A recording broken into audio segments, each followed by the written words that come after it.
तो डेफिनेटली ये buying time वापस नहीं आएगा जो आजकल चल रहा है। कुछ परसेंट टैक्स पे कर लाइक 2 to 5% टैक्स पे करके वो अपने सारे ब्लैक मनी को वो व्हाइट मनी में कन्वर्ट कर सकते हैं, और वो जो करोड़ों और अरबों रुपया है वो रियल एस्टेट में ही कन्वर्ट होगा। फायदा रियल एस्टेट को होना ही होना है। और जैसे हमने देखा, क्या पता रियल एस्टेट में 2024 में जो बूम आएगा वो 2021 से बहुत ज्यादा बेहतर हो, क्योंकि 2-2.5 साल हो गए हैं लोगों को अपना पैसा होल्ड करते हुए बैंकों में रखे हुए। अस्सलाम वालेकुम जी, this is Rana Hasan from property Dost. उम्मीद करता हूं कि आप सब खैरियत से होंगे। जैसा कि हम सबको पता है कि रियल एस्टेट पिछले कुछ सालों से तारीख की वर्स्ट तरीन फेजेस से गुजर रहा है, और इस चीज पर 3-4 फैक्टर्स हैं जो इन्वॉल्व हैं, जो कि इस पे इंपैक्ट करते हैं। सबसे पहले तो पाकिस्तान का इंटरेस्ट रेट तकरीबन 22% चल रहा है आजकल, वो एक बहुत बड़ा फैक्टर है। उसके बाद हमारे पास इन्फ्लेशन रेट जो है पाकिस्तान में वो भी काफी ज्यादा है। फिर इकोनॉमिकल और पॉलिटिकल जो अनस्टेबिलिटी चल रही है पाकिस्तान में वो भी काफी बड़ा फैक्टर है, जो कि 2-2.5 सालों से हमें देखने को मिल रही है। लेकिन आज मैं आप लोगों को एक बहुत ही इंपॉर्टेंट चीज बताने जा रहा हूं कि पिछले कुछ दिनों में मार्केट में एक बात सर्कुलेट कर रही है, उसको आप र्यूमर भी कह सकते हैं फिलहाल, कि गवर्नमेंट जो है रियल एस्टेट के सेक्टर में एमनेस्टी स्कीम एप्लीकेबल करने जा रही है। उसकी डेफिनेटली पॉलिसी पे काम हो रहा है अभी। एमनेस्टी स्कीम या टैक्स एमनेस्टी जिसको नहीं पता तो मैं बताता चलूं, हमारे मुल्क में ऐसा काफी पैसा जो कि अनडिक्लेयर्ड मनी है और उसके अगेंस्ट कोई टैक्स भी नहीं दिया जा रहा, तो उसको सर्कुलेशन में, उसको रेगुलेशन में लाने के लिए काफी ऐसी गवर्नमेंट्स है पाकिस्तान में जिन्होंने पास में भी एमनेस्टी स्कीम एप्लीकेबल की थी। उससे ये होता है कि अगर किसी के पास ब्लैक मनी है तो उस पर आप कुछ परसेंट टैक्स देकर उसको व्हाइट मनी में कन्वर्ट कर सकते हैं। अब कहा यह जा रहा है कि गवर्नमेंट रियल एस्टेट में एमनेस्टी स्कीम लाने जा रही है। अब एमनेस्टी स्कीम का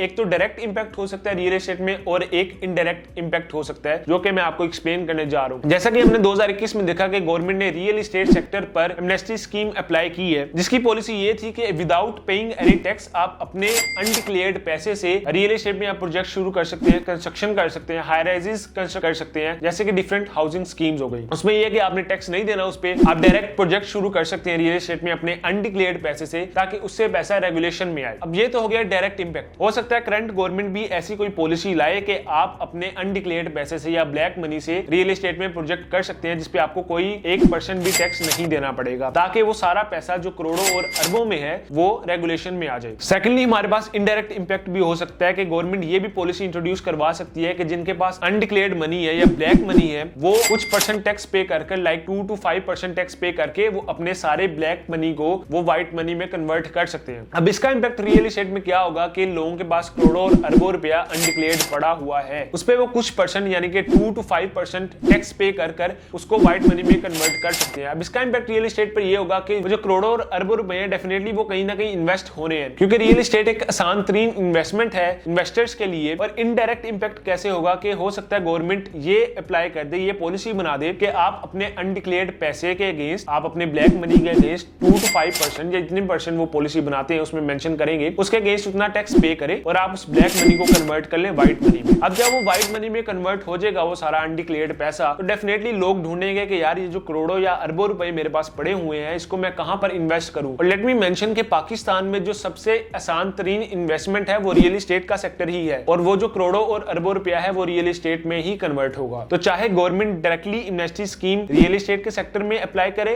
या इनडायरेक्ट एमनेस्टी स्कीम या टैक्स एमनेस्टी अप्लाई करे, फायदा रियल एस्टेट को होना ही होना है। और जैसे हमने देखा कि 2021 में बूम आया था रियल एस्टेट की मार्केट में, तो 2024 में भी बूम आ सकता है। जो खबर आ रही है, जो मार्केट में बात सर्कुलेट हो रही है, कह तो ये रहे हैं कि जून के आसपास एमनेस्टी स्कीम अप्लाई कर दी जाएगी, लेकिन लेट्स सी कि कब ये अप्लाई होती है और कब इसको अमली जामा पहनाया जाता है। और हम काफी अरसे से आपको ये भी बता रहे हैं कि बाइंग टाइम है, ये सही बाइंग टाइम है, क्योंकि प्रॉपर्टी की जो रेट्स हैं वो काफी लो है, और गवर्नमेंट ने वाकई ही अप्लाई कर दी ऐसी कोई एमनेस्टी स्कीम रियल एस्टेट के सेक्टर में, तो डेफिनेटली ये बाइंग टाइम वापस नहीं आएगा जो आजकल चल रहा है। तो अगर ये खबर सच्ची हुई तो यू विल नेवर नो कि क्या पता रियल एस्टेट में 2024 में जो बूम आएगा वो 2021 से बहुत ज्यादा बेहतर हो, क्योंकि 2-2.5 साल हो गए हैं लोगों को अपना पैसा होल्ड करते हुए बैंकों में रखे हुए। तो डेफिनेटली लोग देख रहे हैं ऐसी अपॉर्चुनिटीज कि वो इन्वेस्ट करें अपना पैसा और उस पर प्रॉफिट कमा सके। एक दफा मैं आपको फिर याद करवाता चलूं कि ये खबर जो है अभी कंफर्म नहीं है। लेट्स सी जून तक ऐसी कोई एमनेस्टी स्कीम गवर्नमेंट की तरफ से अप्लाई की जाती है कि नहीं। Let's hope for the best. और आप एमनेस्टी स्कीम के बारे में क्या सोचते हैं, क्या आपका परसेप्शन है, क्या ओपिनियन है, वो हमें कमेंट सेक्शन में जरूर बताइएगा। मैं मिलूंगा आपको अगली वीडियो में। अल्लाह हाफिज।